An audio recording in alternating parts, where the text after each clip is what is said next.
Morning po. Ito po ang pamangkin ko. Naandito po kami sa Quezon. Ito po yung isa ko pong pamangkin na napakaganda. Napaka-sexy po. Ayan. Ganda-ganda po niya. Ito po ang tatay niya. Ayan. Napaka-pogi po ng tatay niya. Ayan po ang mama niya. Ayan po yung tita ko na taga Lucena. Dumating po. Ayan po ang nanay ko. Yan po ang mga kamag-anak ko dito. Ito sa Quezon.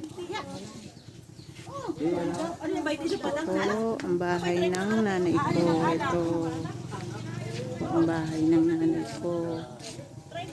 Ito po. Yan po ang bahay ng nanay ko. Po yung mga niyog. Yan po ang mga puno, saging. Sa lola ko po iyan. Yan. Yan, sa lola ko po iyan lahat. O di po ba ang ganda? Yan. Dami pong buko.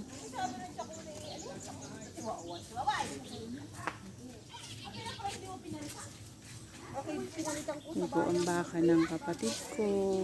Ayun po.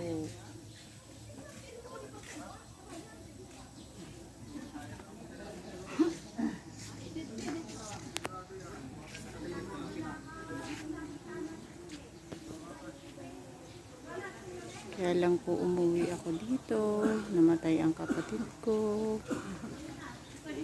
Nakapanghinayang po. Nawala na ang kapatid ko. Sa isang idlap, wala na po siya. Hindi mo po akalain na ganun ang mangyayari. Ganun po talaga pag kinuha na siya ni Lord. Wala po tayong magagawa kasi oras na po niya. Pero nakakalungkot isipin po na sa isang idlap lang, wala na po ang kapatid ko. Napakabait po nun. Mahal na mahal ko po yun.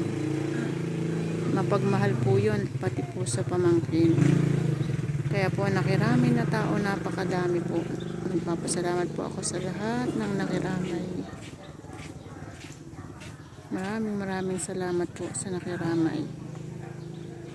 Hindi po namin pinoblema ang pinansyal at saka po ang mga ginamit namin pambili ng pagkain. Napakarami pong nagbigay.